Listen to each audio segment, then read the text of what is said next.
galera, tá começando o 9º episódio do Focup. Mas o episódio é incrível porque a gente trouxe pra contar muito fracasso. E, detalhe principal, né? Vamos lá falar dos 3 pilares. Não dá pra errar dessa vez que a mãe não tá aqui. Aqui a gente não fala só de fracasso e derrota, não, gente. Aqui a gente fala também de cultura do erro, resiliência e gestão de risco, porque isso é muito importante na vida empreendedora.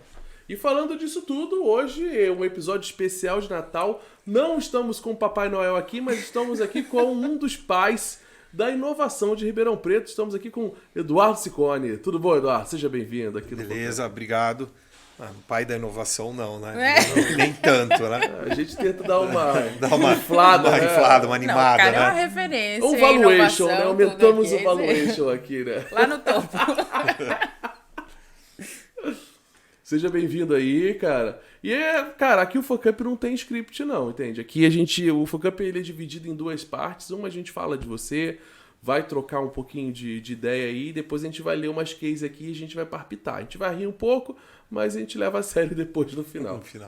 Beleza, quer que eu fale um pouquinho de mim? Quero Fica ficar à contigo. vontade.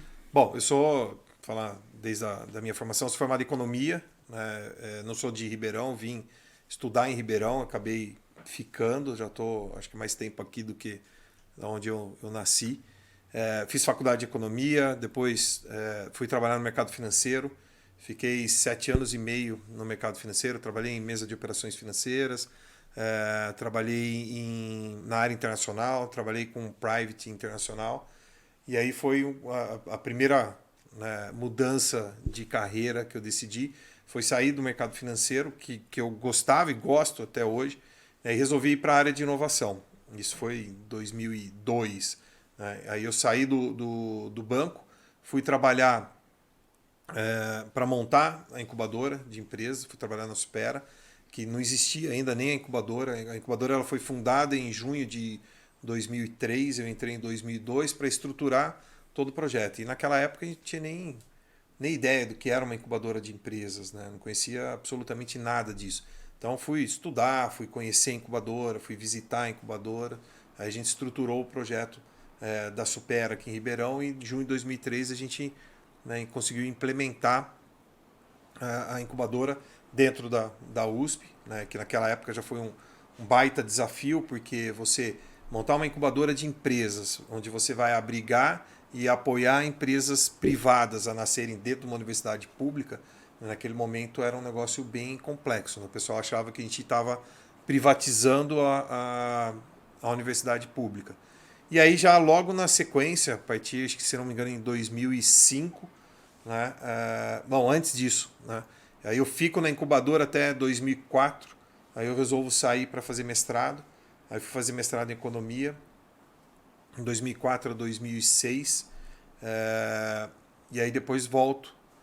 E fui fazer mestrado não porque eu queria ser professor de universidade pública, nada disso. Nunca tive esse desejo. Fui porque eu gostava de estudar, queria me aperfeiçoar. Naquela época estavam lançando os MBAs da vida, só que era muito caro, não tinha grana para pagar MBA. Falei, a maneira de eu fazer uma pós-graduação é fazer um mestrado numa universidade pública porque ele não é pago. E aí fui fazer esse mestrado. Em 2006, quando eu termino o mestrado, a antiga diretora-presidente da fundação que cuidava da Supera me convida para voltar para a FIPASE, né, que é a fundação, mas aí não mais como gerente da incubadora, né, como gestor da fundação, gestor administrativo e financeiro da fundação. E aí fico até 2009. 2009 o gerente da incubadora sai, né, aí ela me chama e fala assim, o único que tem experiência em incubadora é você, assumo a incubadora de novo, aí eu acumulei o cargo de gerente administrativo e da incubadora. Mas aí a gente já estava estudando parques tecnológicos desde 2005. Também era um negócio naquela época super, super novo. Né? Não era algo que também, assim como da incubadora, não era algo que a gente conhecia. Né? Então a gente foi estudar parque, pesquisar parque, visitamos diversos parques no Brasil e no mundo. Né? 2009 assumo de novo a incubadora e depois, 2012, começa a construção do parque e inauguração em 2014. E nesse meio tempo eu resolvo fazer também doutorado. Então, em 2010 fui fazer doutorado em administração e terminei o doutorado em 2014. Então aqui é um breve resumo do que eu fiz como formação e linkando isso com empreendedorismo. Mas, fora isso, fiz, né, muitas outras coisas. Empreendedor, Além um monte disso, de tu coisa. tinha vaga para ser professor, né? Que você foi professor, você estava conversando antes de começar o programa, há 20 anos já. Já desde 2002, quando eu resolvo sair do banco e vou para a área de inovação, eu já comecei a dar aula, um pouquinho antes, mesmo antes de ter o mestrado, né? Eu já começo a dar aula como professor. Aí, quando eu termino o mestrado, na sequência eu já assumo a coordenação, né, de um curso em Ituverava, uma cidade próxima aqui de Ribeirão Preto. Assumo a coordenação do curso e, né, fico como coordenador durante vários anos. E aí comecei a dar aula também em Ribeirão Preto, né, também no meio do ano, em 2002. E aí, né, 2002, fico até 2006, saio, depois volto 2008, fico até 2010, saio e em 2016 eu volto para a instituição como coordenador também. E aí eu fico como coordenador lá em Ituverava e coordenador aqui em Ribeirão. Voltei para assumir um curso, que é o curso de administração. 2017 assumi mais 3, né, e 2021 assumi mais 4. Né? Então, no final aí, estou deixando a coordenação agora, no final do ano, estava coordenando 8 cursos, né, de graduação e dando aula. Mas isso tudo ainda é casado, tem filhos. 2 filhos ainda. Conseguiu dar tempo para fazer 2 filhos ainda e ainda no final de semana anda de bicicleta. Exatamente, anda de bicicleta, empreendedor também, tem tudo isso. E ainda faz curso em São Paulo de Design Thinking e vai para... E mentor de startup, ainda tem esse porém. Ele Investidor também de startup. Investidor, verdade. Mentor e investidor. Multifuncional total. E nessa história toda, você tem um caso de fracasso que eu quero escutar aqui. Você teve uma imobiliária, né? Cara, esse mundo todo que você estava fazendo, essa loucura, você teve um tempo de criar uma imobiliária ainda. Bom, em 2010, né, aí eu, o Saulo e o Gaio, que eram 3 pessoas que trabalhavam na incubadora, ou seja, a gente ajudava a criar empresas, né, a gente resolveu, né, comprar uma carteira de uma imobiliária. Mas tem uma história por trás, tem um propósito em cima disso. Né? O Saulo ele já trabalhava com uma família de amigos dele lá, que eles tinham uma imobiliária até tradicional aqui em Ribeirão Preto, e o Saulo ajudava na parte financeira, na parte administrativa, né, esse casal. E aí o senhor que era dono da imobiliária, ele teve câncer, teve leucemia, né, e aí ele começou a ficar muito fraco, precisou fazer tratamento, fez transplante de medula, tá? E o Saulo sempre ajudando esse senhor. E aí, um determinado momento, ele não dava mais conta, né, de tocar toda a imobiliária. Ele resolveu vender metade da carteira. E nós compramos essa metade da carteira e começamos a administrar. E aí, infelizmente, ele veio a falecer depois e a esposa dele não quis continuar. E a gente comprou outra metade da carteira. Qual que era o grande porém de tudo isso? O grande porém é que, assim, eram 3 pessoas que atuavam junto à incubadora e que não tinham tempo para tocar o negócio. Então, qual que era o nosso objetivo? Chegamos a ter escritório, tudo certinho. Nosso objetivo era assim, evitar com que os clientes fossem até a imobiliária. Esse era o objetivo. Né? Otimizar o tempo do Sim, cliente. como a gente não tinha tempo, né, a gente queria que, assim, a gente administra seu imóvel, administra seu aluguel, vende a sua casa, mas assim, você não precisa ir na imobiliária para bater papo, para resolver problema. A gente, né, queria quase que uma imobiliária online naquela época, mas com uma estrutura física. O grande problema é que quase que 100% da nossa carteira era o pessoal de mais idade. Né, e que muitas vezes gosta de ir na imobiliária, gosta de sentar, gosta de tomar um café, né, gosta do relacionamento, esse tipo de coisa. Então foi uma experiência rica, porque a gente aprendeu muito, que assim, obviamente, a gente sempre falou isso para o empreendedor, não dá para você abrir um negócio se você não tiver tempo para dedicar a esse negócio. Né? Ó, Só fazendo que o oposto do que ensina. Você completamente tá oposto. vendo? Completamente. Tá vendo? Santo de casa não faz milagre, Exato. né? Tem isso, né? A gente achou que com essa estratégia de evitando com que o cliente acessasse a imobiliária, a gente conseguiria administrar. Só que assim, a gente não tinha esse sistema. Aí fomos desenvolver planilha em Excel, automatizar planilha para fazer controle de aluguel, controle de locação. Aí a gente ia descobrindo os problemas. O Saulo tinha experiência, eu e o Gaio, nós não tínhamos experiência nenhuma. Precisa fazer vistoria quando o cliente sai. Quem que vai fazer vistoria? Né? Muitas vezes o Saulo foi. Aí depois nós contratamos uma pessoa, a gente pagava acho que R$5 por vistoria que o cara fazia. Ele tirava as fotos, montava um relatóriozinho. Aí tem que cadastrar imóvel. Quem que vai cadastrar imóvel? Aí muitas vezes a gente andando na rua, via uma placa de aluga-se e tentava entrar em contato para tentar cadastrar o imóvel. Aí depois arrumamos uma pessoa para poder cadastrar isso daí. E assim, era uma imobiliária que tinha 3 donos, nenhum podia se dedicar, e uma funcionária que ficava lá no administrativo torcendo para ninguém acessasse a imobiliária, né, que não tivesse problema. O cliente chegando na porta, por favor, senhor, vai pro site. Não dá para resolver por telefone. Fechada, né? todo dia. Ligue no nosso número, vai embora.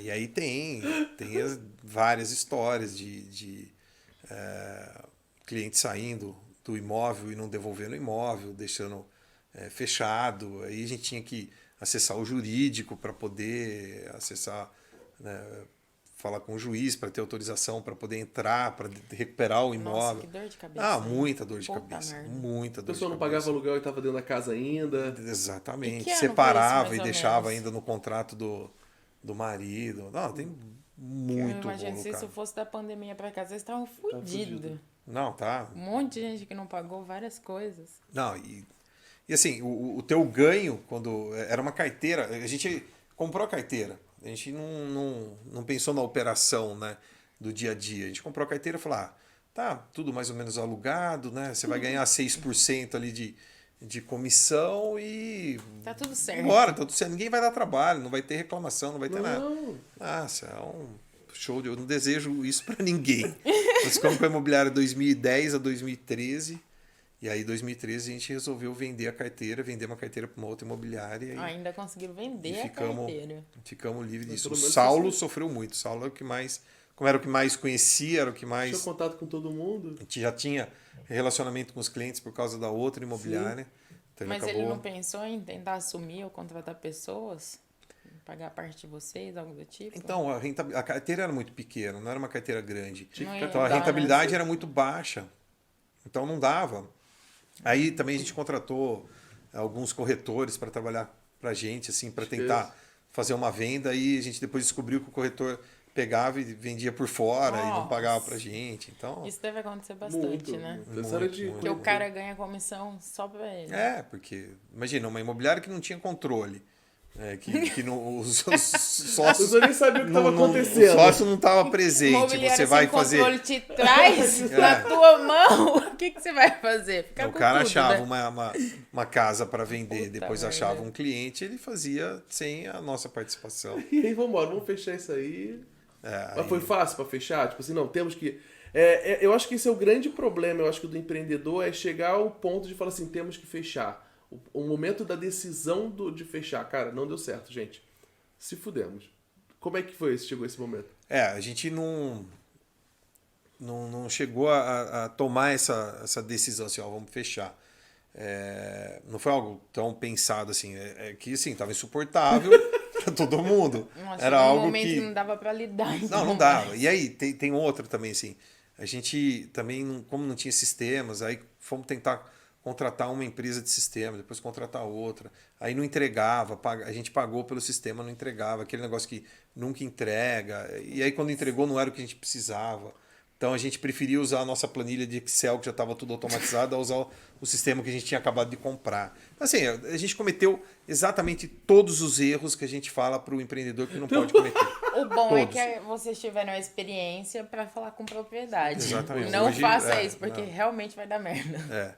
E aí, assim, ninguém aguentava mais. O Saulo não aguentava mais. O Saulo não conseguia. A gente não conseguia ir na imobiliária de tanto problema que tinha. A gente não conseguia ir na imobiliária. Né? Era proprietário pressionando a gente, porque não alugava o imóvel, ou porque o imóvel foi devolvido todo detonado, a reforma que foi feita não ficou de acordo. Cara, aquele rolo que todo mundo já passou como inquilino, uma vez na vida, pelo menos. Agora, ser como dono de uma imobiliária, o inquilino ele passa com um imóvel que ele está instalado, né? O dono passa com todos que tem na carteira dele. Cara, assim, é surreal, não desejo realmente. Assim, quem vai mexer com imobiliário, o conselho que eu dou seja especialista nisso, né? Seja do ramo, entenda e se dedique, porque... Mas é um erro cara. clássico, né? Que acontece no empreendedorismo. A gente vai lá e gostou de uma ideia, acaba indo no embalo e não sabe de porra nenhuma o que vai fazer. Isso a gente vê muito. E assim, só para responder o que você perguntou. E aí, eu não lembro exatamente como, uma outra imobiliária ficou sabendo que a gente estava interessado em vender a carteira. A gente simplesmente foi super rápido. A gente sentou, conversou. A gente normalmente aqui paga tantos reais por imóvel cadastrado, não sei o que. Então a gente falou, leva.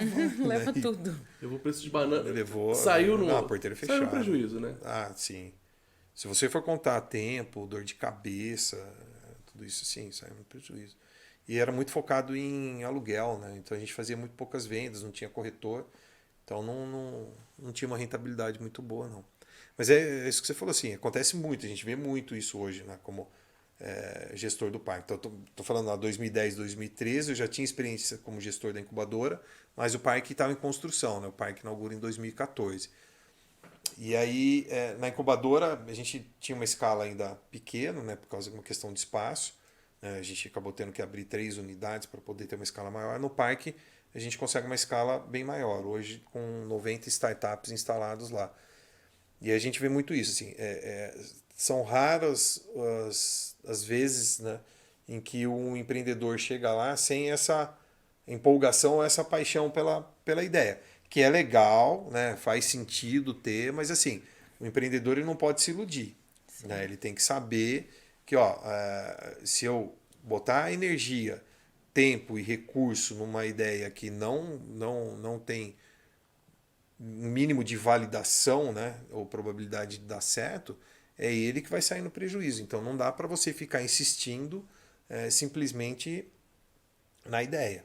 Né? Você ter essa empolgação, essa paixão pelo seu negócio e sem olhar o que o mercado quer, o que o mercado exige, né? Quais são as premissas, né, as hipóteses que você precisa validar. Então, assim, hoje não cabe mais isso e a gente vivenciou isso daí na pele. E a gente vê muito isso acontecer, não só no parque, mas fora do parque, em outros ambientes de inovação também, né? Aqui, mesmo que você não seja especialista na área, se você quiser empreender com aquilo, tem que ter alguém na equipe que entenda daquilo, preferencialmente que esteja no negócio junto com você.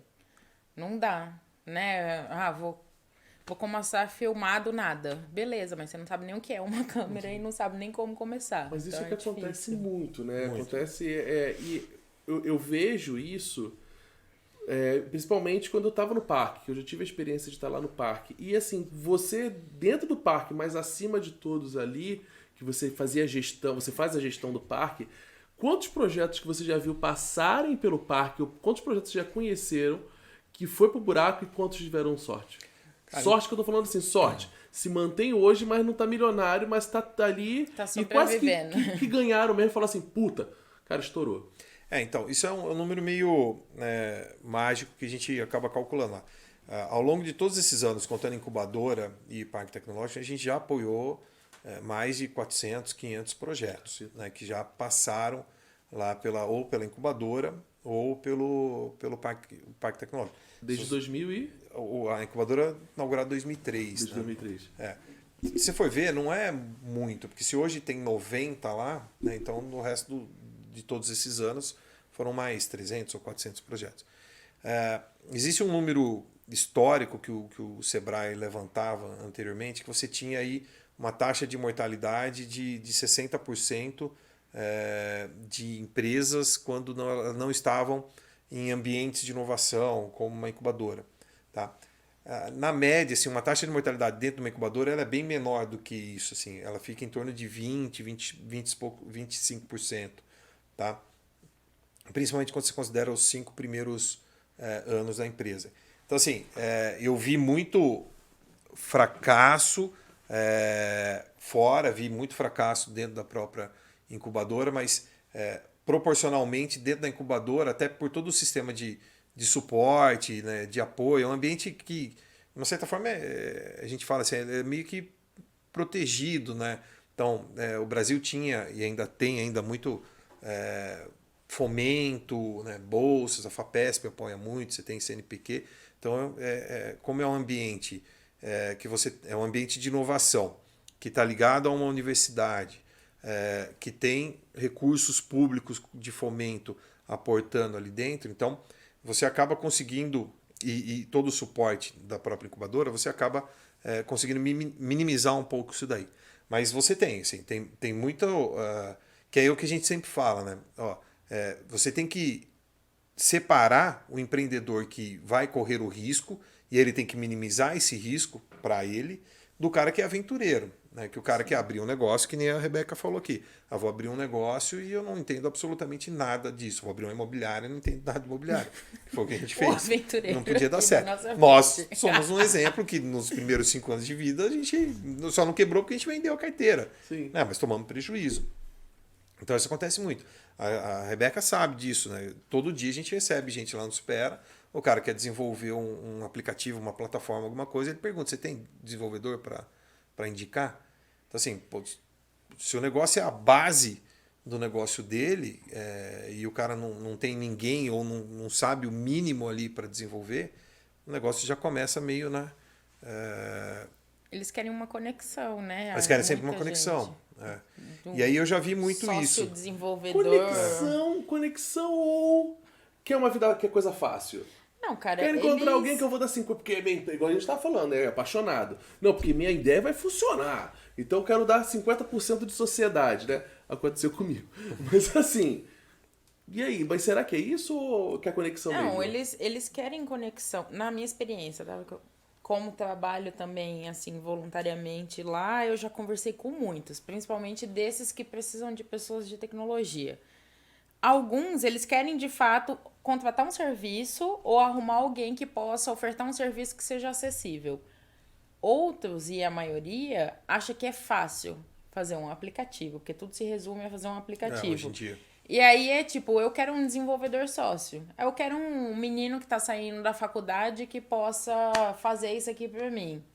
Não entende qual que é o grau de complexidade, como ele disse, como o Du falou. É o core da empresa a tecnologia. O cara vai colocar qualquer pessoa para desenvolver algo ou tá indo atrás de um desenvolvedor que não sabe se tem experiência ou não para fazer de qualquer jeito. Aí entra na questão que você disse, vida fácil. Quero arrumar alguém que faça uma coisa rápida e que às vezes eu não tenha que pagar por isso. Porque tecnologia é caro, porque, né? Assim, o cara tem que ver isso. É o core da empresa. Porque se não for, não tem problema. Você vai contratar um serviço, alguém vai fazer. Agora, se é o core da empresa, né? Se é o fator de produção fundamental para que o modelo de negócio dele funcione. Cara, aí não tem como. Né? E aí, o que a Rebeca falou assim, o cara quer achar alguém. Pô, nós temos hoje uma demanda por 400 mil desenvolvedores no Brasil. Nós formamos 70 mil por ano. Caramba. Você tem um déficit muito grande, não atende. Não atende, a conta não fecha. Isso não sou eu que estou falando, foi o ministro de Ciência e Tecnologia, o Paulo Alvim, né, que deu uma entrevista esses dias falando, eles desenvolveram um programa de capacitação, de formação, né, de desenvolvedores, mas mesmo assim, hoje são 400 mil vagas abertas, são 70 mil sendo formados por ano. E o que forma ainda não atende. Não tem experiência, né? Então a gente pode dizer que talvez porque se a gente parar e ver, e a Rebeca vai me bater aqui agora, você vê que o mercado ele tá muito, tipo assim, tá bem precificado, né? Tipo assim, o salário de um programador tá muito alto. Tá. Isso se leva pela essa escassez de desenvolvedor? Aí pode falar melhor. Na dos fatores minha acho que é esse. E vivência é a escassez. Só que isso ocorre principalmente porque a gente forma 70 mil desenvolvedores por ano. Só que desses 70 mil, se você conseguir tirar 20 mil que consiga de fato atender, é muito. Por quê? Porque não interessa que você aprendeu a programar. Não é suficiente para desenvolver produto. Então, o cara, ele consegue sair da formação dele, ser útil numa esteira de desenvolvimento quando ele entende de produto, quando ele entende de análise, quando ele entende que ele tem que fazer entrevista com o usuário, levantar requisito, trabalhar com a galera de design. Então, assim, ele pode até não saber, mas ele tem que ter um discernimento inicial de abstrair complexidade e aplicar a lógica. E aí, como é que você fala isso para a maioria das pessoas? Você vê as pessoas que estão saindo da graduação. Eu tiro pelas pessoas que saíram comigo e por mim mesma. A gente sai da graduação cru. A gente sai sem saber fazer nada. Aí, o que adianta formar? A galera chega, e eu fui uma dessas pessoas quando saí da graduação no mercado, que, cara, ou você se esforça além para conseguir entregar algo, ou você, de fato, não consegue fazer nada na nossa área, porque é tudo extremamente mais complexo. Tem muita coisa simplificando o processo, a gente tem muita iniciativa tecnológica que melhorou o desenvolvimento, mas o jogo de cintura, construir o produto, falar com o cliente, fazer requisito, análise... Eu acho que aí a gente tem as meias culpas das faculdades. Diminuiu um pouco, mas ainda existe um distanciamento muito grande da faculdade com o mercado, né? Principalmente nessa área. Tem melhorado, né? Tem melhorado bastante. Você acha? Eu acho que tem melhorado. Na universidade, você acha? Tem melhorado porque eles têm não só a universidade, faculdade também. Iniciativas em conjunto com ambientes privados, sabe? De trazer empresa do setor privado para poder participar e trazer gente que vivencia o mercado. Isso não é em todas, mas tem melhorado. Tipo, na experiência. Mas, assim, ainda universidades públicas, elas têm uma situação um pouco mais complexa relacionada ao setor privado. Que a gente tem muitas pessoas com muita experiência, longo tempo, aí já é um ponto polêmico que eu vou falar aqui agora. Mas os caras não se atualizam quase sempre. Os professores? Os professores. Sim. E aí eles vão continuando e perpetuando uma cultura e uma tecnologia que é passada para os alunos que não atende o mercado. Eu reparei isso na época de pós, né? Você via eu muita reparo gente isso nas contratações que eu faço e você provavelmente deve perceber também. Que é muito na teoria e você não vê a prática. Hoje eu vejo o ensino, por exemplo, inclusive a própria Barão, os professores que estão lá agora na área de publicidade, cara, são do mercado. Sim. Entende? A professora de cinema, cara, levou projetos para Cannes. Então, eu acho legal. Mas, assim, eu acho que falta muito ainda na área de tecnologia. Acho que sim. Melhorou, as empresas estão entrando mais em contato, precisa de atualização do corpo docente. Algumas já têm, né? A gente está, lógico, que generalizando isso daí. Precisa de atualização da matriz curricular. Né? Não dá para você rodar um curso hoje de ciência da computação utilizando uma matriz de 10 anos atrás. Caramba! Não. Né? Não estou falando que tenha, só estou dando como exemplo. Não dá para fazer isso daí. As tecnologias, né? Precisam trazer as mais atuais também, que é mais difícil, mas tem acontecido, tem melhorado. E precisa trazer esse componente de negócio para dentro também. Né? Porque senão não vira. O cara ele tem que saber se relacionar. Isso em qualquer curso. Sim. A gente fala muito isso na área da saúde. Né? Não é porque eu sou da área de gestão que eu estou defendendo a gestão. Não, mas, cara, o cara que vai se formar na área da saúde e quer empreender, ele não tem nenhuma base na área de gestão. Não tem. E aí, voltando ao negócio dos fracassos, eu vi tanto o cara que é apaixonado e quer, né, defender a ideia dele, como também tem o outro lado, que não é só uma questão de formação, porque a gente tem o outro lado também de pessoas extremamente bem formadas, bem qualificadas na parte técnica ou tecnológica do negócio, mas sem experiência nenhuma na área de gestão. E aí também entendeu? Tem muito. Então tem dois founders que o cara cada um tem 3 pós-doutorados na área da saúde ou na área do agro, né, ou em qualquer outra área, mas você não tem ninguém da área de gestão. Então, assim, ou ele traz alguém para o time que vai tocar isso daí, ou senão isso é um fator de risco muito grande. Né? Na hora de procurar investimento, por exemplo, isso é um fator fundamental. É uma das coisas que o fundo olha para fazer a tua avaliação. E o timing de mercado. Porque senão você fica muito tempo... O fomento ele é ótimo, mas você fica muito tempo estudando e desenvolvendo algo que é extremamente inovador, que nunca vai para o mercado, e aí também é um risco pesquisador, muito né? grande, Ele só vai pesquisar e ponto, não vai botar isso em prática. Mas hoje até o fomento mudou. A própria FAPESP hoje já exige também, dependendo do projeto, que você traga um cara de mercado que tenha experiência, por exemplo, na área de saúde. E um planejamento direcionado, planejamento direcionado. Para comercialização. Isso tem mudado bastante. Isso também é ótimo, que aí força a pessoa que é da pesquisa a se mover. Sim. a pensar com cabeça de, tá, beleza, tudo bem que isso aqui um dia fique só no espaço público, mas pensando que a gente tem que construir um produto, eu posso atender? Qual o mercado? Eu posso levar isso para onde? Sempre pensar dessa forma, né? As acelerações têm mudado bastante. E no nesse teu sentido. foco, naquele foco lá, você tá lá naquele reduto ali, no fervo ali. Cara, qual é o estopim do fracasso? Qual, tipo assim, que você já olhou todas as coisas assim, que tu já viu afundar. Qual é o estopim? Qual é o, por exemplo, o Ele já fator viu principal? nossos Fator- a chave, oi? Ele já viu nossos Já. cases Isso ali. sem falar isso, né? Tem os dois aí que Sem eu conheço contar a de. gente. Não, sem contar a gente. Cara, assim, tem até uma pesquisa. Não vale, né? A gente não vale. Mas e pior que eu acho que Eu os inclusive dois se enquadram na no pesquisa. resultado da pesquisa do Sebrae. Cara. Né? A amostra. Cara, mostra. São vários os motivos, assim, né? Mas, assim, briga de sócio é um dos fatores principais, cara. Assim, eu acho que... porque, assim, de novo, no começo tudo é lindo, tudo é bonito, nada é muito amarrado, né? Todo mundo abre mão de alguma coisa. Vocês vivenciaram isso daí, todos os empreendedores vivenciaram isso daí. Né? Não tem um bom acordo de acionista... não, imagina, pô, a gente... Tudo é feito na amizade. A gente é brother, a gente é Exato. irmão, não precisa nada disso, não sei o que e tal. Tudo na amizade. E aí chega o primeiro cliente, né? Chega o primeiro problema do cliente, e aí começa a dar o pau, aí começa a dar o atrito. E aí como é que isso vai ser resolvido? Então, assim, eu acho que isso eu vi acontecer várias vezes.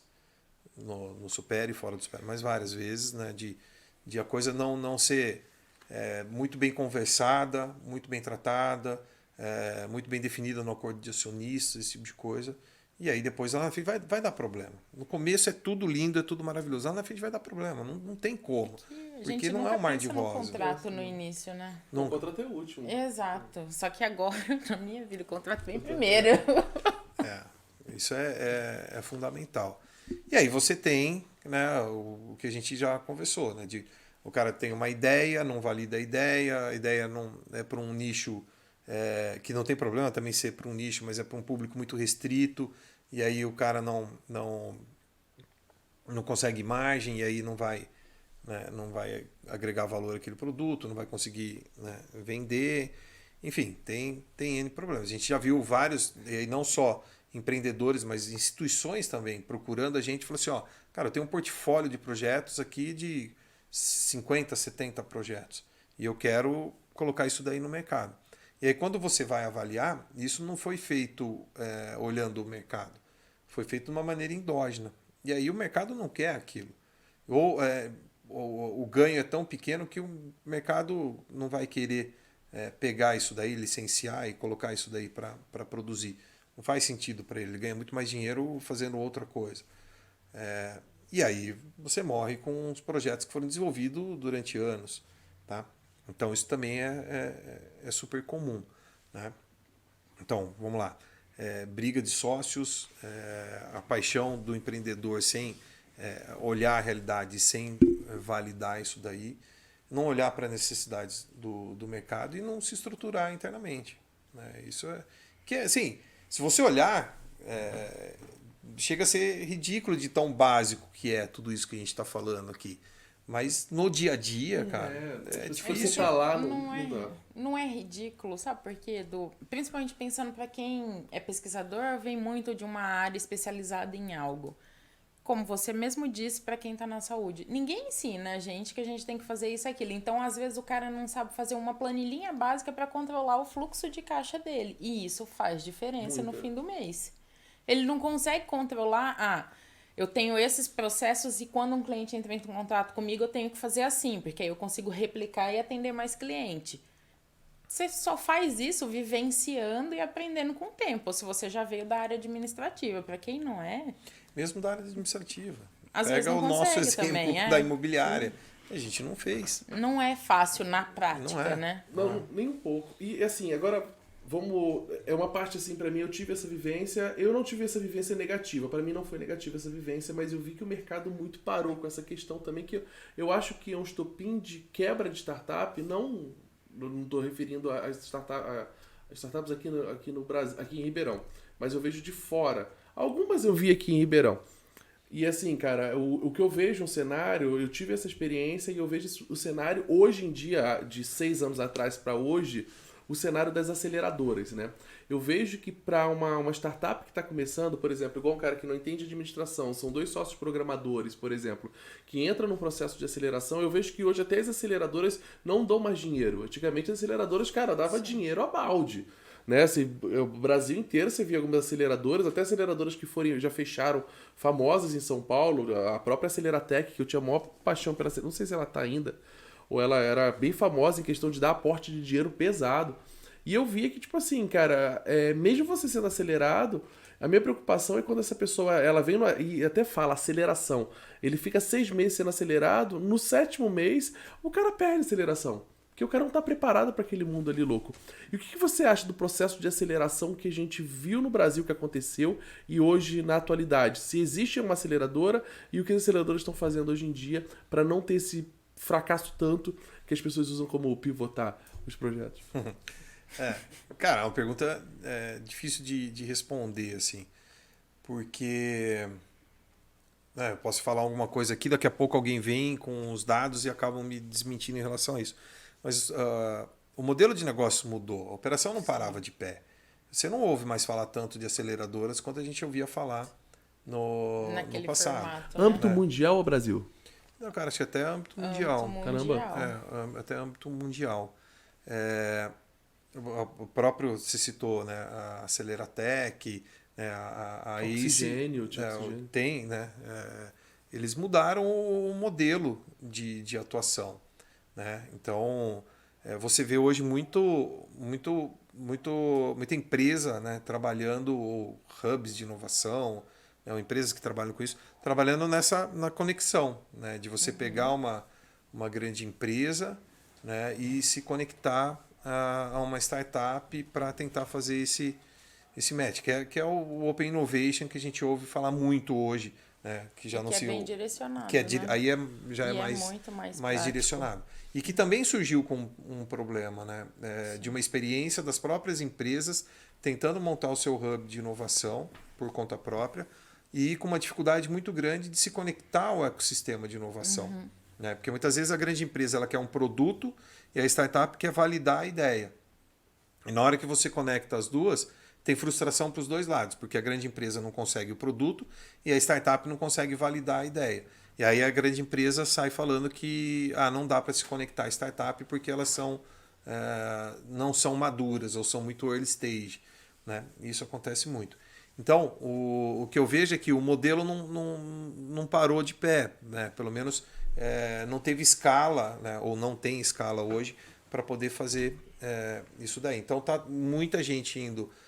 Você tem fundos que podem fazer o aporte direto e parte desse processo de apoio. Né? O próprio fundo ajuda, trazendo o smart money, trazendo gente para compor conselho, board, esse tipo de coisa. Você vê os próprios hubs de inovação fazendo isso daí e muita empresa indo para corporate venture. Tá? Mudou totalmente. Isso mudou o modelo. Formato. Mudou o modelo da aceleração. E aí, algumas aceleradoras pivotaram e passaram a fazer o Corporate Venture, ou o Open Innovation, ou ajudando as empresas a montarem Corporate Ventures, esse tipo de coisa. Um formato que tá agora, e é um formato que eu acho legal, que foi até da última que eu participei com a Bora, que foi um processo de aceleração que foi para inovação aberta também. Como que eles produtizam a startup. Eles formatam a startup para trabalhar com produto, que era uma coisa que a gente não via antes. Que bacana. Então, aí você passa por todo um processo de aprendizagem com pessoas que estão, de fato, imersas no mercado, e eles focam muito na questão de produto, que é uma coisa que, quando a gente está no início da startup, a gente não tem. A gente fala de uma maneira muito abstrata sobre qualquer tipo de serviço. E aí a gente vai fechando a caixa. Do D0 até o dia do Demo Day final, de onde você vai fazer o encerramento da aceleração, cara, você fez um produto que pode ser ali colocado para ser vendido. Nem sempre ele está pronto. E aí, o processo de aceleração agora, ele te conecta para que alguém venha colocar dinheiro em um produto que já está bem estruturado para que ele possa ser desenvolvido naquele escopo, que era uma coisa que a gente não tinha antes. Caramba, que interessante. E isso facilitou para que investidores tivessem mais confiança para investir em startups e investir de uma maneira mais segura. Tá? Porque esse processo de preparar a startup para receber investimento depois que ela passou por isso é diferente do que o cara que antigamente, você já deve ter passado por isso, eu já passei também, muitas empresas recebiam dinheiro para construir uma coisa que às vezes era uma casquinha e não tinha nada. Teve um caso desses, eu acho que foi aqui em Ribeirão, de uma empresa na área da saúde ainda. Tipo, eles tinham só a parte da frente do aplicativo e por trás era um call center gigantesco com mais de 50 pessoas atendendo telefone para fazer agendamento de consulta. Não era a tecnologia que estava fazendo isso. Então, investiram muito dinheiro nessa estrutura e hoje a gente não vê mais isso, porque agora os investidores, além de ter esse acompanhamento da aceleradora, eles vêm com uma puta equipe preparada para poder acompanhar muitas vezes. De fato, a startup está fazendo isso? Vamos fazer uma POC para entender se o negócio funciona? Será que a equipe tem know-how? Eles têm... E outra coisa que eles olham hoje, existe alguém de negócio? Existe alguém de tecnologia? Existe alguém que entende da parte de experiência do usuário? Tá muito mais difícil você pegar dinheiro, porque agora você tem que entender e atender esses pré-requisitos. Eu acho sensacional, Sim. porque eu acho que prepara mais a gente para o mais. mercado. E aquela coisa, força o próprio empreendedor, o cara que tá desenvolvendo alguma coisa, se dedicar mais, eu acho. Aprender mais, né? Porque, cara, o cara, o know-how que o cara tá vindo pra cá, o cara tem uma capacidade pra ensinar, né? No passado a gente chegou a ver várias startups que pulavam de aceleradora em aceleradora para receber Pra pegar recursos. dinheiro. Cara, eu vi Pra pegar muito, eu conheci dinheiro. muita Tinha gente. vários. Agora não tem mais isso, Não né? tem mais, o dinheiro Eu acho que acabou. assim, o dinheiro acabou. Assim, eu acho que é um processo de amadurecimento também dos dois lados. A gente tinha muito investidor que tinha receio de colocar recurso e eles muitas vezes se aventuravam no investimento e esse investimento também era predador para a própria startup. E você tinha muita startup que o cara ele só estava simplesmente buscando o dinheiro. Sim. Tá? E aí hoje Ou mudou o modelo. alguma Que falou assim, ó, coisinha pra você tem que vender entregar depois. alguma coisa. Sim. Você já tem que ter percorrido um caminho para poder você receber o aporte, para aí sim você escalar. Porque você pega uma startup early stage para você fazer ela escalar, botando dinheiro ali no começo, é difícil. Ele vai fazer a metodologia, vai rodar nas ferramentas e nem sempre isso vai dar retorno. O risco era muito alto. Então, esse modelo mudou bastante. E diminuiu a quantidade de startup. Diminuiu, assim, principalmente Que das que recebeu nascem recurso. do nada e que recebe recurso de maneira facilitada, né? Porque agora você tem mais pré-requisito para atender. Não tem mais nenhum louco para dizer, toma aqui 1 milhão para fazer um aplicativo. E foi uma época boa, hein, cara? Foi A época dos aplicativos. Nossa. E olha que o Brasil nunca foi um grande exemplo de recurso, né, comparado Sim. com países desenvolvidos, né? A gente sempre falava que o capital de risco no Brasil não queria correr risco, né? Quando eu fui fazer minha tese de doutorado, né, fui entrevistar os fundos que queriam aportar recurso em biotecnologia. E aí, assim, o cara queria market share de 50%, o cara queria taxa de crescimento de 60%. Até um dia brinquei com um dos gestores de um fundo e falei, cara, se você achar essa empresa, me avisa que eu invisto junto com você. Porque assim, a exigência ela é tão grande.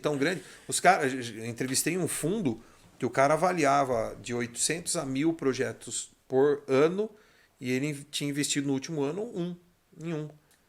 Eu falei, Caceta. taxa tava, né, a régua estava muito alta. alta. Né? Então, assim, isso mudou bastante. Hoje, o que a gente está fazendo no Supera? Né? A gente está olhando o que os fundos... Primeiro, quais são as teses de investimento? Né? E aí, base na tese de investimento, a gente olha para dentro para ver quais são as startups que a gente tem no nosso portfólio, que tem aderência com essa tese de investimento, conversando com o fundo para ver exatamente o que ele quer e o que ele busca para a gente poder capacitar a startup para, na hora de conversar com o fundo, você conseguir ter um match muito mais fácil. Então, assim, a gente olha pelo lado do fundo, olha pelo lado da startup e tenta minimizar esse gap. Né? E o Parque fazendo esse meio de campo, né? Tentando trazer os dois mais próximos para poder conversar. Porque aí você também... Porque era frustrante no passado, aí não estou falando de aceleradora, né? Que aceleradora realmente o recurso era mais fácil, mas com fundo. A startup ia conversar com o fundo, aí o fundo exigia tal coisa. A startup fazia, exigia outra coisa, fazia, exigia outra coisa. E chegava uma hora e falava assim, não, eu não tenho interesse em investir. Então gera a frustração da startup. Eu conheço várias startups que falam assim, cara, não quero ver fundo na minha frente, né? Não quero ver recurso, investidor externo na minha empresa, porque assim, eu já tive várias experiências ruins. E aí é tudo uma questão de adaptação, né? Tanto quando a gente fala de Open Innovation, quando a gente fala de fundo. Né? O que realmente você quer? Eu quero isso. O que realmente você tem? Eu tenho isso. Cara, não bate. Então, ou você não está preparado para conversar com esse fundo agora, ou esse fundo não é para você. Sim. Né? E aí a gente pode capacitar aqui para tentar colocar todo mundo no mesmo nível e minimizar esforço dos dois lados. Mas hoje a gente consegue, eu falo a gente assim, né? Trabalhando no ambiente de inovação e olhando para as startups, a gente consegue identificar mais fácil, já tem muita ferramenta e metodologia para direcionar a startup para os fundos específicos, que antes era mais difícil, né? Sim. E o que você acha dessas startups que vivem de fundo? Aí O quê? Aí a carinha dele. Não, é a mesma coisa das que viviam de aceleradora. Mas assim, o que seria assim? Eu acompanho algumas startups fora daqui de Ribeirão Preto. Aqui em Ribeirão tenho muito contato com algumas pessoas que nem sei como é que tá a turma daqui. Tenho amigos que são donos, mas a gente não entra a fundo. Eu fico vendo que, tipo assim, eu vejo que a startup, cara, eu tô conversando, eu liguei pra um amigo meu lá de Campinas, e tem uma startup lá, e eu perguntei pra ele, aí, cara, ó, agora a gente tá com um departamento agora de assessoria de imprensa, se precisa de alguma coisa aí, toma aqui à tua disposição. Ele falou, putz, Fernando, boa ideia, tal, tava pagando aqui e tal, agora a gente tá sem dinheiro, tal, a gente tá acabando o dinheiro, tô desesperado aí, que o dinheiro da gente tá até fevereiro, tal, agora a gente tá na outra rodada de negócio pra pegar outro dinheiro. O que você acha disso, cara? Tipo assim, o cara já fracassou e o cara não quer dizer que tá fracassando e quer dividir esse fracasso com alguém? Então, mas aí, assim, algum potencial ele tem, concorda? Porque Não se sei. algum fundo botou grana ali, cara, a análise do fundo depende, lógico, né?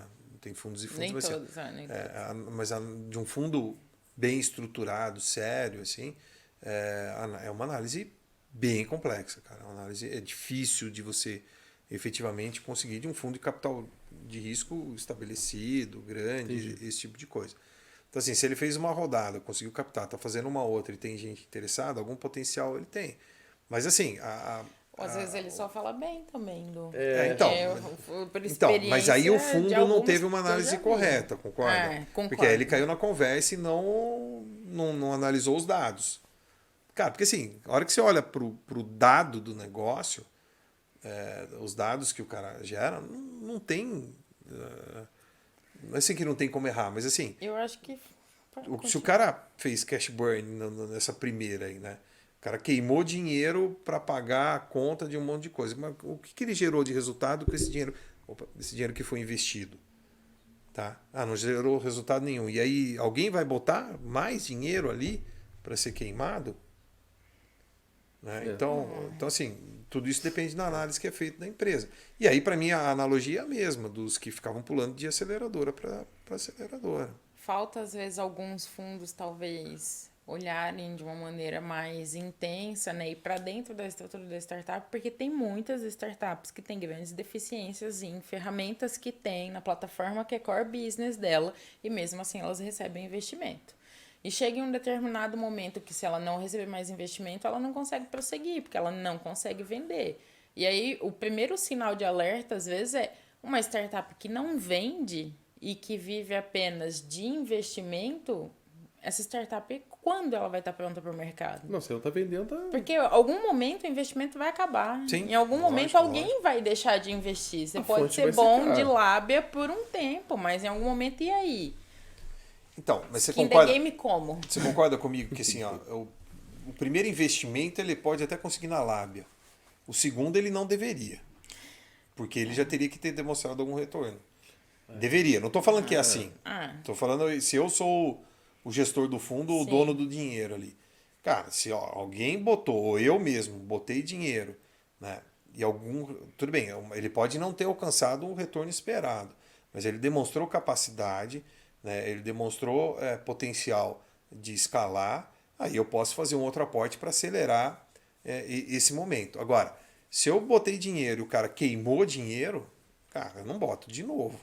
Sim. Ou se ele queimou dinheiro e eu sou o segundo a colocar, eu já nem coloco.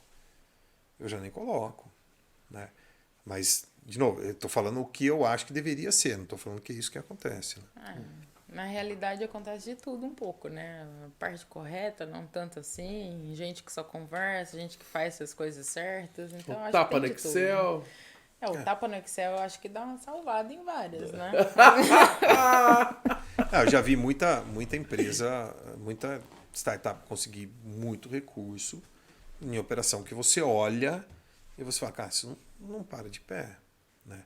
Mas também, assim, já errei, por isso que assim, a análise ela tem que ser profunda. Porque também já errei em muita autoavaliação, em avaliação que você olha e fala que isso não vai dar certo. E o cara conseguiu. Tá indo super bem. Então, assim, a gente não pode, e aí é o grande erro de muitos mentores, né? A gente não pode, como mentor ou avaliador, fazer esse julgamento sem analisar de fato, né? Eu não posso. Uma coisa é eu analisar a ideia. Eu olho a ideia do cara e falo, eu acho que isso vai dar certo, eu acho que isso não vai dar certo. Isso é uma coisa. Outra coisa é você analisar uma startup já constituída, né? Com um time, né, indo a mercado, né, e aí é diferente, né? Então, partindo da premissa que vai conseguir investimento de um VC, eu já entendo que tem que ter alguma estrutura. Sim, é difícil early stage conseguir de cara. VC, não vai. Segundo, para dar um parecer, você tem que olhar para dentro. E tem que olhar, ao meu ver, na startup, operação e tecnologia. Sim. Primeiro gap, com certeza. Se não for operação, vai ser ali tecnologia. Porque vai estar construído algumas interfaces e o resto não vai dar conta. Eu já vi várias, mas os caras correm atrás, alguns, para tentar resolver. O problema é que resolver depois de um tempo é caro, é difícil.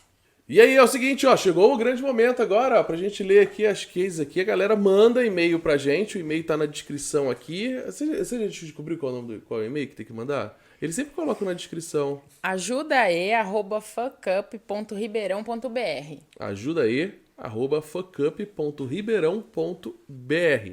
Então você manda lá teu texto lá, não precisa colocar o seu nome, pode ser uma coisa oculta. Eu sei que a gente vai saber pelo nome ali do e-mail quando chega, mas a gente não fala. Você pode mandar, pode ser uma coisa oculta, a gente vai saber pelo nome que vai estar lá, mas a gente não fala. A gente não fala. A gente nunca vai expor o nome de ninguém. Aqui todo Manda mundo de um e-mail anônimo. Cria um e-mail novo. Cria um tempo e-mail. Vamos fazer um formulário. Gente. Formulário. Vamos lá, você lê a primeira case aí, vamos lá. Vamos lá, para os fracassos alheios. Case 1. Minha melhor amiga e sócia está desviando dinheiro da nossa empresa. Abrimos uma empresa e tudo ia às mil maravilhas.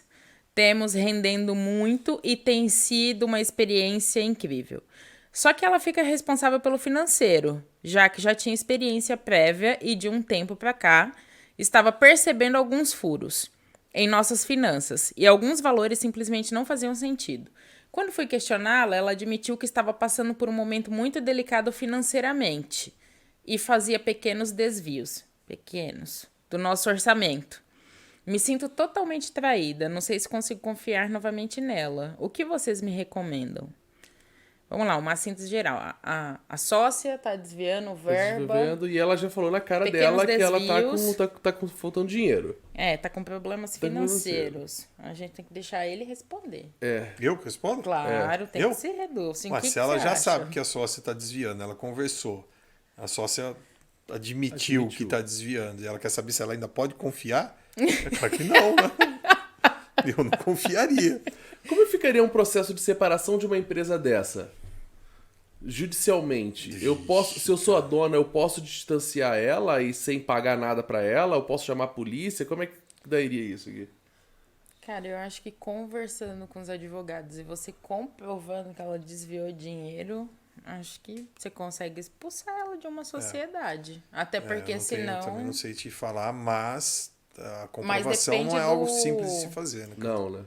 Primeiro ela teria que admitir. Se ela escreveu no WhatsApp, no e-mail, alguma coisa, sei lá. Ou se ela falou verbalmente, como é que você alega que ela admitiu? Aí já é difícil. Segundo ponto, tem que ver o acordo de sócias, que quase ninguém faz. Que não é o contrato social. Para ver o que está estabelecido de responsabilidade para cada um, porque de acordo com o acordo de sócio, se alguém não cumpre aquilo que foi estabelecido, sempre tem penalidade, multa e coisas que podem Tem que ver. Se ser tiver aquele executadas. CNPJ vagabundinho que você escreve aquele contratinho, cara, tá fudido, não tem jeito. Pegou Tá. o contrato social da internet, Da internet colocou os pegou nomes. aquele contadorzinho que você registrou. paga lá, 500 reais pra fazer o aí- trabalho. Aí entra numa situação complexa. Eu já tive experiência de ter problema com sócio em coisas delicadas assim.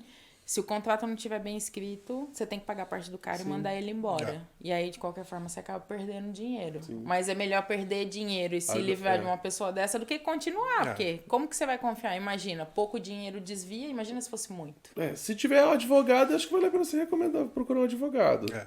Mas a pergunta é se ela deve confiar. Não, Não, isso aí não, esquece, aí não precisa nem falar, né? Não confie. não.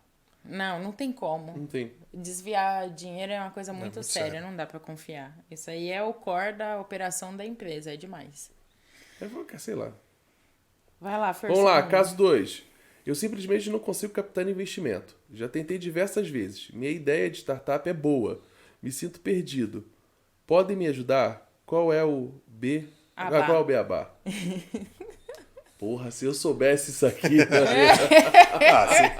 Os dois aqui captaram recurso. A gente não vem com captou, essa, é não. verdade. Não, Vocês é. sabem o beabá. É aquela Captou, coisa, vai, é captou. falar, né? Eu acho que uma boa conversa. É aquela coisa, acreditar no projeto. Igual tá falando aqui, acredito no meu projeto é bom. Igual o cara, o Ciccone tá falando aqui, a gente sempre Mas fala aquele isso. aqui fala, ele ou ela, não sei, minha ideia. Ela vai Quando ter que ele mostrar fala- que a ideia é boa. Quando E fala vai ter que ideia é validar. mais difícil atualmente, né? Só ideia para receber dinheiro, quase ninguém tá fazendo mais essa loucura. Então tem que executar alguma coisa. Eu acho que tem que executar, vai ter que fazer alguma coisa, vai ter que fazer uma prévia. Porque eu tava percebendo, e agora até apareceu 2 pessoas aí nessa semana, não, semana passada na Avocado.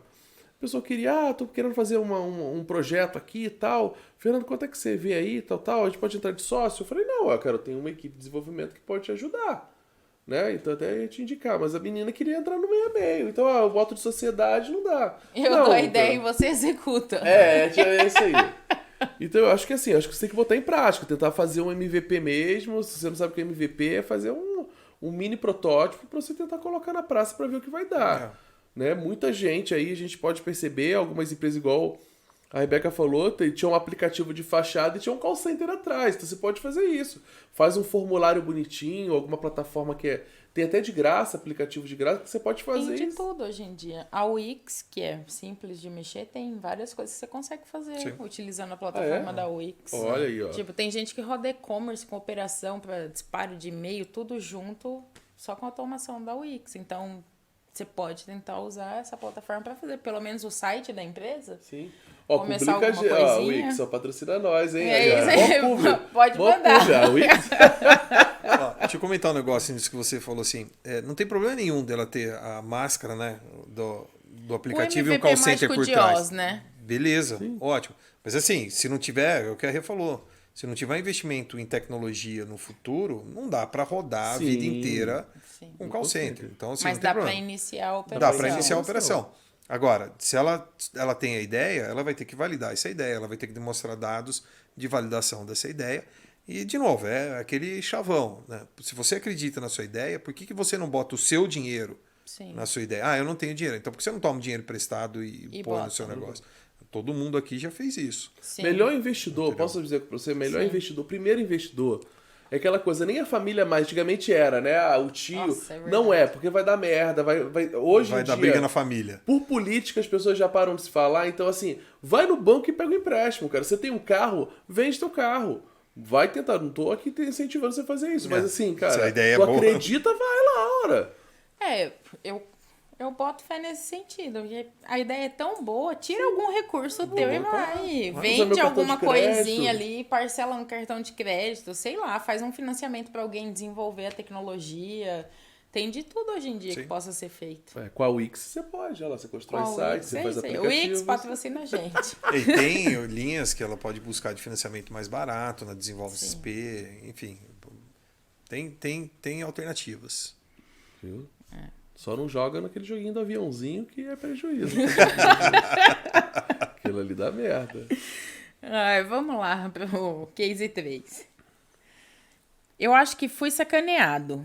tive uma ideia de startup no ramo de tecnologia e facilidades médicas e apresentei para um conhecido que era da área e possuía capital para investimentos. Ele se interessou e foi perguntando cada vez mais e mais, até que quase firmamos uma sociedade. Só que aí veio a bomba. Conversando com um amigo em comum, ele me confidencializou que o fulano havia chamado ele para a sociedade em um negócio e, para minha surpresa, era a minha ideia. Fiquei sem reação.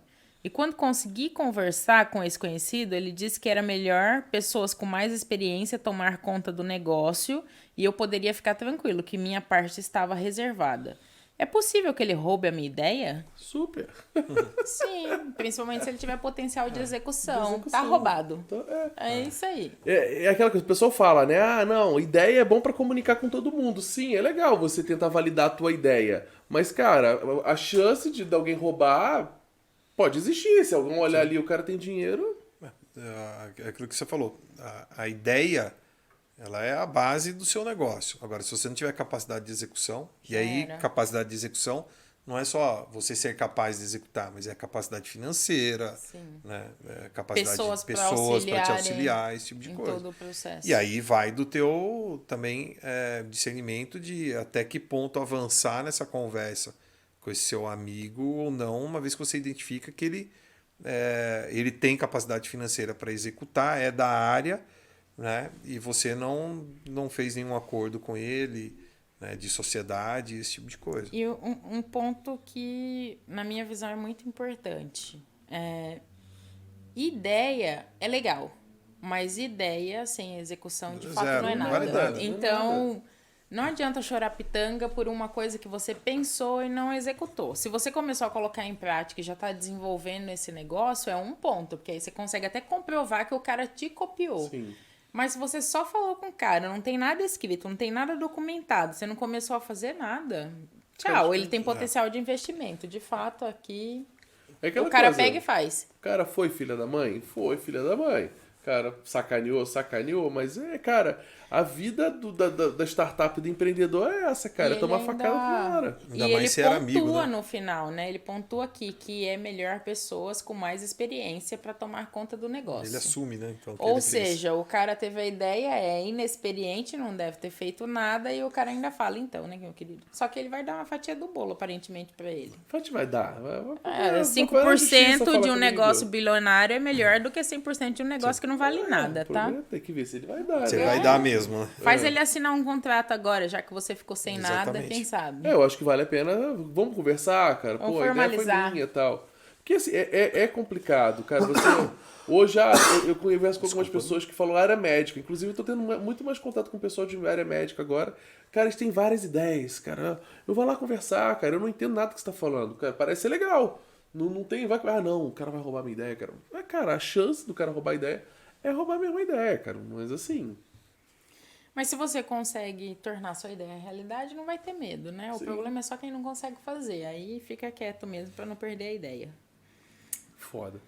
Cara, eu acho que é o mundo inteiro, né? Se você parar e ver todas as ideias, sempre tem alguém que ajudou e não tomou fumo, alguém que foi lá, contribuiu, e o cara... Igual eu tava vendo uma matéria hoje em dia sobre aquela... Foi a Nike, né? A história da menina que fez a logo da Nike. Né? Ela recebeu um dinheirinho pequenininho, não deu nem participação do projeto dela. Cara, mas o cara pagou, era o prestador de serviço. Ó, faz a logo pra mim. O cara foi lá, ela foi lá e fez a logo. Ela prestou serviço. E aí? Não... É a mesma coisa das pessoas que eu paguei pra desenvolver as identidades visuais de todos os negócios que eu abri até agora, que já foram um monte. Se um deles estourar, e aí? Eu vou fazer o quê? Dá um dinheiro. Eu paguei o cara pra fazer. Peraí, ele merece uma participação porque ele fez a logo? Não tem. É diferente, não é co-desenvolvimento. Né? Exato. Eu paguei por um serviço. Não tem o que fazer. Então, pra você ver, você pode fracassar em qualquer momento. Você pode ser designer, você pode fracassar antes do seu projeto sair do papel. Na sua ideia, roubaram a sua ideia. E aí o pior, se essa ideia for a parte lá e não der certo, cara, o cara fracassou pela sua ideia. Olha só. O poder. Fracasso em dobro. Fracasso em dobro. E no Brasil está começando a ser reconhecido, né, o fracasso, coisa que não era demonizado. Né? O cara que fracassou, ele está afadado à morte, nunca mais vai poder empreender, porque ele já quebrou uma empresa. E lá fora a gente via que sempre foi diferente. E hoje no Brasil já começa, né? Ó, Cara, se você quebrou uma vez, a tua chance de quebrar de novo, ela é menor. Sim, né? A não já ser que você aprendeu bastante coisa, parte do princípio que você aprendeu um pouco. Né? Sim. Isso... tem gente que ainda tem vergonha de falar de fracasso. Muito. Né? Aqui a gente já perdeu a vergonha Aqui total. já- aqui já ficou sem vergonha. Pra quem já comprou uma imobiliária.